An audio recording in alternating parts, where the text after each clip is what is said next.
परम पूज्या जिन धर्म प्रभाविका आर्य का रत्न 105 श्री सृष्टि भूषण माता जी की मंगल प्रेरणा एवं आशीर्वाद से संचालित संस्था सृष्टि मंगलम अतिशय क्षेत्र श्री महावीर जी में चतुर्विध संघ आहार उपकरण आदि की व्यवस्था सुचारू रूप से कई वर्षों से की जा रही है, जिसमें त्यागी वृत्तियों की भोजन व्यवस्था भी उपलब्ध है।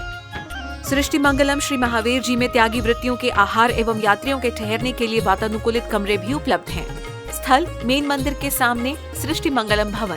अधिक जानकारी हेतु संपर्क करें 9376571001, 9376571002, 9376571003, 7011014812।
एक संत से किसी ने कहा कि आप तो लोग आपको पुण्यात्मा कहते हैं, आपके पास क्या है? आप तो फकीर नजर आते हो, आपके पास तो कपड़े तक नहीं।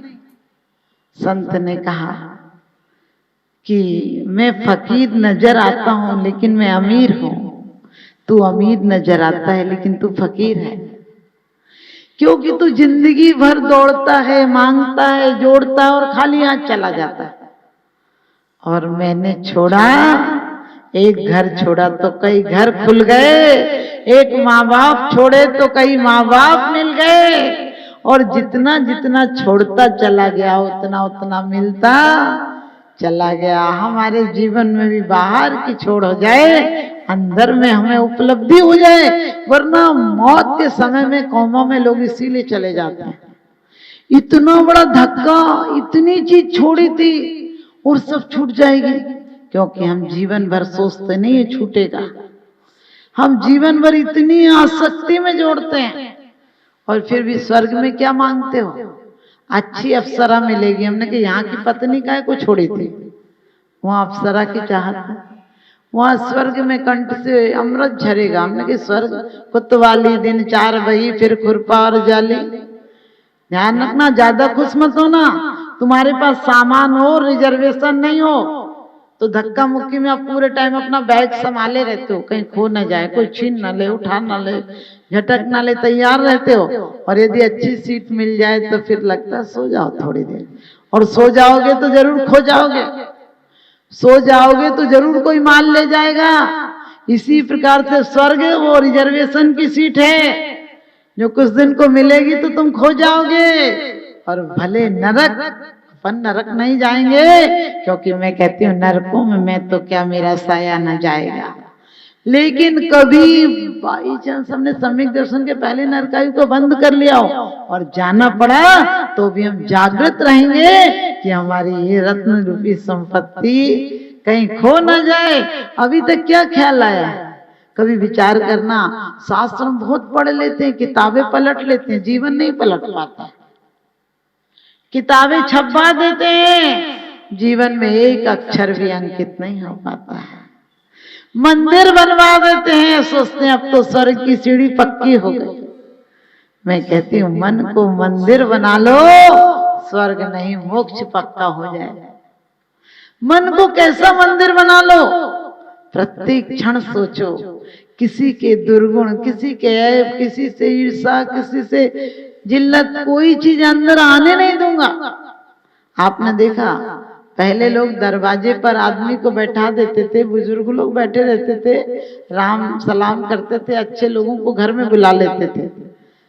कि कोई कुत्ता घर में नहीं आ जाए, गलत लोग घर में नहीं आ जाए। आजकल क्या करते हो, कुत्ते को घर पे बैठा देते हो कि आदमी अंदर नहीं आ जाए, और कुत्ता भी आदमी की तरह हो गया, पूछ भी लाता, भौंकता भी है।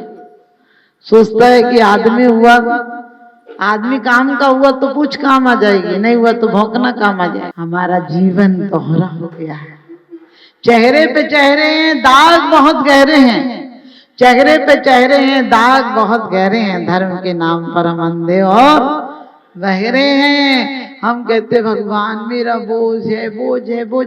अरे उसने तो तुम्हें अपना रथ दिया है। एक राजा ने एक फकीर को देखा, भिखारी को, एक भिखारी को देखा राजा ने कि बेचारा गर्मी में जूते चप्पल भी नहीं, उसने कहा आजा बैठ जा। वो भिखारी बड़े डरते डरते पहले तो मना करता रहा, उसने कहा नहीं तुम बैठ जाओ, गांव में जा रहे हैं तुम्हें छोड़ देंगे, तो बैठ गया। फिर राजा ने कहा कि पोटली तुमने सिर पे क्यों रखी थी? तो वो कहने लगा कि राजा जी मेरे ख्याल में आया कि आपने मुझे तो बैठा लिया है, पोटली का वजन क्यों आपके रथ पे रखूं। आप समझ गए, अब बैठे हो तो पोटली का वजन तो रथ पे ही है, चाहे रखो चाहे नहीं रखो। तुम भी अपनी मोह की पोटली कहीं रखना नहीं चाहते हो, मंदिर रूपी, देव रूप, शास्त्र गुरु रूपी रथ में बैठ जाओ, लेकिन अपनी मोह की पोटली सिर पे ही रखे रहते हो कि अपरिचित सुख का पता मिले नहीं मिले तो परिचित दुख ही अच्छे हैं। सच बात, इतना भी बहुत अच्छे हो आपकी कह रहे हो रखे हैं। ध्यान रखना, मैं ये नहीं कहती हूँ घर छोड़ के, लोग कहते माता जी घर कब छूटेगा, घर में है तो पाप होते ही। मैंने कहा नहीं होते हैं।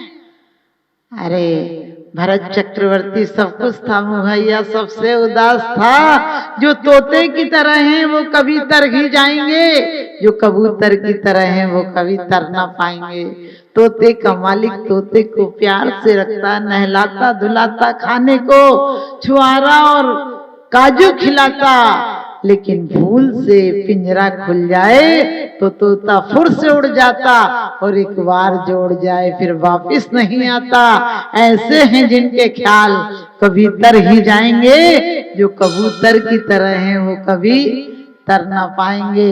कबूतर का मालिक कबूतर को दड़बे में है रखता, गंदा रखे दड़बे को निकृष्ट खिलाता, ज्वार बाजराई खाने को वो उसको दिलाता, और अपने हाथों से कबूतर का मालिक कबूतर को उड़ाता। कबूतर है कि उड़ उड़ के वापस गंदे दड़बे में है आता। ऐसे हैं जिनके भाव कभी तर ना पाएंगे, और जो तोते की तरह हैं वो कभी तर ही जाएंगे। बाहर से परिग्रह को परिग्रह मत मानना, हमारी एक ही आदत पड़ गई, हम अंदर किसी का नहीं देखते हैं, हमें बाहर से सबके ऐब नजर आते हैं। अरे अंदर देखो हमारे अंदर कितने हैं। अरे सुधारक जगत की मत कर चिंता यार, तेरा ही मन जगत है, इससे पहले सुधार। क्योंकि किसी के ऐप को तू बेनकाम मत कर, ऊपर वाला हिसाब करेगा, तू हिसाब मत कर। भले ही मैं बुरा सही, तू अपनी नजरें तो खराब मत कर। क्योंकि कहते हैं हमारे आचार्य ने कहा है, आज तक हमने क्या किया, पर निंदा गाली चुगली जो मुंह पर आया वमन किया। पहले निंदा कानों के माध्यम से अंदर जाती है, फिर मुख के माध्यम से बाहर निकल। किसी की गलतियां भी हो गई तो सोचो चारित्र मोहिनी कर्म का उदय होगा, कब किससे नहीं हो जाती हैं। और गलतियां कर करके इंसान उसी जन्म में अंजन निरंजन बन सकता है। हमारी डायरी में आज भी अंजन निरंजन नहीं है। आपसे पूछे अंजन कौन था तो फटाक से बताओगे चोर था, क्योंकि चोर को दुनिया चोर ही नजर आता। आज भी कोई केकई नाम नहीं रखता अपनी बेटियों को। केकई कितनी विदुषी थी, ज्ञानी थी, साहसशील थी, शस्त्र चलाना था जानती थी, और अंत में दीक्षा लेकर गई, स्वर्ग गई। हमारी डायरी में आज भी केकई लिखा है। अरे मत देखो, नाम तो एक आम चला हुआ है, नाम कुछ तो बोल के बुलाना था, और नाम से तुम्हें इतनी आसक्ति हो गई कि पूछो मत। आए थे तो बेनाम आए थे, यहाँ तो नाम किसी ने रख दिया, उससे इतना पागलपन हो गया। एक आदमी कहने लगा तुम्हारा नाम बहुत अच्छा लगा, उसने कहा तुम ले लो, हम दूसरा रख लेंगे। समझ गए, अपने जीवन में नाम की आसक्ति कितनी है। लोग नाम के लिए पागल हैं, पूछ के लिए पागल हैं। हमारी पूछ नहीं हुई, हमारी पूछ नहीं हुई। आज भी हम उत्तम जैन धर्म को पालने वाले हैं, तो मैं कहती हूँ नई खूबी, नए रंगत, नए अरमान पैदा कर, इस खाक के पुतले में भगवान पैदा कर। हम उत्तम आकिंचन धर्म की बात करते हैं, तो हमारे जैन समाज में बाहरी दिखावा बिल्कुल हटा दो। हर समाज हमारे एक सा व्यवहार कर सके। किसी के यहाँ जाते हैं तो ये देखते हैं शादी कितनी बड़ी हुई, यदि उसने 2-4 करोड़ की शादी की तो क्या कहते, बहुत अच्छी शादी की। अरे ये सोचो, हमने यदि उत्तम आकिंचन धर्म की माला फेरी है, उत्तम शौच धर्म की माला फेरी है, तो हम समाज में रूल्स पास क्यों नहीं करते कि सब लोग मध्यम वर्गीयों को आसानी से समाज एक जगह एक नजर से जी सके, ऐसा करो। यदि कुछ करना है तो बच्चों के लिए, जैन समाज के लिए वो धरोहर दे जाओ जो हमारे बच्चे सर उठाकर उनमें पढ़ सके और रोगी लोगों को निरोगता मिल सके। हमारे संत साधुओं की समाधि कराओगे तो तुम सच्चे सिद्ध पैदा करोगे। ध्यान रखना, अपने जीवन में प्रथमान योग पढ़कर ज्ञान करना कि रामचंद्र जी ने कृतांत्र वक्र सेनापति जो नौकर था समझो, वो दीक्षा को जाने लगा तो रामचंद्र जी ने कहा था कि मैं भटक जाऊं तो तुम मुझे संबोधन को आना। जटायु को अपनी पत्नी खो गई, इतना विशेष काम है, अपनी पत्नी खो गई, किसको क्या सुहाता है, लेकिन वो कहते सीता बाद में ढूंढ लूंगा, एक धर्मात्मा खो गया ये कहाँ मिलेगा, और उसके लिए संबोधन देते हैं और वो स्वर्ग में जाता है। जब लक्ष्मण की लाश लिए राम फिरे तब दोनों ही संबोधन के लिए आए थे। बलभद्र को संबोधन को कौन आया, तब उनका भी सेनापति सिद्धार्थ आया था जब कृष्ण की लाश लिए फिरे थे। और मणिकेतु भरत सगर चक्रवर्ती को कौन संबोधन के लिए आया था, वो मणिकेतु आया था, जो गरीब था मित्र, दीक्षा लेकर चला गया था। आपको संबोधन के लिए कौन आएगा, आपको बुढ़ापे में संबोधन के लिए कौन आएगा। कितने त्यागियों की तुमने समाधियां कराई हैं, कितने त्यागियों के लिए तुमने पूर्ण व्यवस्था की है कि जब तक हम जिएंगे तब तक 2-4 लोगों को हम कार्ड पर नहीं लिखेंगे कि हमारे पाप कर्म के उदय से हमारे बाबूजी का स्वर्गवास हो गया। हमने कि स्वर्गवास हो गया तो बेचारा जिल्लत, आप समझ गए, जिल्लत की जिंदगी से पार हो गया, तड़फ रहा था, सड़ रहा था, घर में बेइज्जती हो रही थी, घर में मालकियत से आज नौकर से बदतर हालत हो गई थी, अच्छा चला गया था।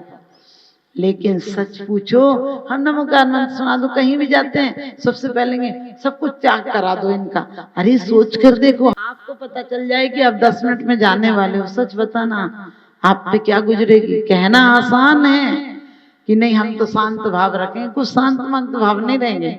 अभी तो इतनी कहानियां बाकी, इतने किस्से बाकी हैं कि जिंदगी के मंडप में हर खुशी कुंवारी है। यहाँ कौन किससे मांगने जाए, हर कोई भिखारी है, किससे मांग रहा है पगले, ये ऐसा संसार नहीं है। और कोई किसी का दर्द मिटा दे, यहाँ किसी को प्यार नहीं, वास्तव में किसी को प्यार नहीं। फिर भी हम कहीं जाते हैं ये नहीं बोलते हैं शांत परिणाम रखे विचारे।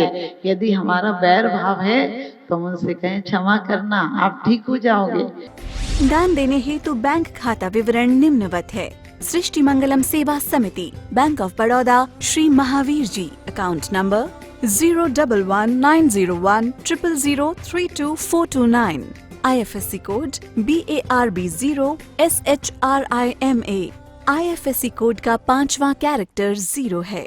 Punjab National Bank, account number 0212000111 77277, IFSC PUNB 0021200। आपके द्वारा दिया गया दान आयकर की धारा 80G एवं 12A के अंतर्गत कर मुक्त रहेगा। अधिक जानकारी हेतु संपर्क करें 9376571001, 9376571003, 7011014812। सृष्टि मंगलम गौआश्रय। भारतीय संस्कृति में गायों का उच्च स्थान माना गया है। गौ माता का सम्मान भारतीय संस्कृति का सम्मान माना गया है एवं जीव दया ही धर्म है। परम पूज्य जिन धर्म प्रभाविका वात्सल्य मूर्ति आर्य का रत्न 105 श्री सृष्टि भूषण माता जी, जिनकी मंगल प्रेरणा एवं आशीर्वाद से अनेकानेक जन सेवा के कार्य निरंतर किए जा रहे हैं, उसी के अंतर्गत सृष्टि मंगलम गौआश्रय सेवा समिति द्वारा गौशाला संचालित कर जीव दया का वात्सल्यमयी प्रशंसनीय कार्य भी किया जा रहा है। सृष्टि मंगलम गौशाला में निराश्रित, बीमार एवं घायल गायों का संरक्षण पालन किया जाता है। इसमें अभी करीब 400 गाय हैं, जिनमें से एक भी गाय दूध नहीं देती। कुछ गाय तो घायल स्थिति में सड़कों से प्राप्त होती हैं। उनका भी यहाँ निरंतर इलाज चल रहा है। गौ सेवा में आप भी भागीदार बनकर दे सकते हैं गौवंश को जीवन दान। आपके लिए इस पुण्य कार्य से जुड़ने का ये स्वर्णिम अवसर है। एक दिन का चारा या औषधि प्रदान कर यथाशक्ति अनुसार 1, 5, 7 या 11 या इससे अधिक गायों को भोजन कराने का अवसर प्राप्त करें। एक गाय के भोजन की 1 दिवसीय राशि मात्र 175 रुपए। 11,000 रुपए या उससे अधिक राशि दान करने वाले महानुभावों का नाम चैनल पर प्रसारित किया जाएगा। आप अन्य योजनाओं के द्वारा भी गौशाला एवं जन सेवा के कार्यों से जुड़ सकते हैं। परम शिरोमणि संरक्षक 5,11,000 रुपए, शिरोमणि संरक्षक 3,11,000 रुपए, संरक्षक 2,11,000 रुपए, विशिष्ट सदस्यता 51,000 रुपए, सदस्यता 21,000 रुपए 10 वर्ष। चारा, गुड़ आदि सामग्री दान देकर भी पुण्यार्जन कर सकते हैं। गौ रक्षा से होगी देश पर्यावरण की रक्षा, अर्थ विज्ञान एवं अध्यात्म रक्षा। गाय जीवन यापन को दूध, पर्यावरण को गोबर देती है, जिससे तेल डीजल के लिए विदेशों को मुंह मांगा पैसा नहीं देना पड़ेगा। गौमूत्र से औषधि देती है, खेती को बैल देती है। हमारे शासन प्रशासन ने गौ संरक्षण में बहुत बड़ा संरक्षण दिया है। आर्यका सृष्टि भूषण माताजी के आशीर्वाद से अनेकों संतों की सेवा की योजनाएं सुचारू रूप से संचालित हैं, जिनमें जरूरतमंदों की शिक्षा, स्वास्थ्य पर कार्य किए जा रहे हैं। पूज्य माताजी के आशीर्वाद एवं प्रेरणा से गाय संरक्षण का कार्य किया जा रहा है, जिसमें कत्ल खाने ले जाने वाली एवं आवारा, निराश्रित, चोटग्रस्त गायों का उपचार, साथ ही उनको आश्रय के लक्ष्य से गौ रक्षा का अभियान चलाया जा रहा है, जिसमें आप अपनी यथाशक्ति अनुसार सहयोग देकर पुण्यार्जन के शुभ कार्य में सहयोग देकर पुण्यार्जन अवश्य करें। देर न करें, आज ही जुड़ें ऐसे महापुण्य के कार्यों से। अधिक जानकारी हेतु संपर्क करें 93765 71001, 93765 71002, 93765 71003, 701-101-4812। सृष्टि मंगलम सेवा समिति। दान देने हेतु बैंक खाता विवरण: Punjab National Bank, account number 0212001011777277, IFSC code PUNB 0021200। Bank of Baroda, account number 0119013332429, IFSC code BARB 0SHRIMA। जीवन में एक बार मात्र 21,000 रुपए दान देकर आजीवन एक गाय की सेवा कर पुण्यार्जन का लाभ अवश्य लें।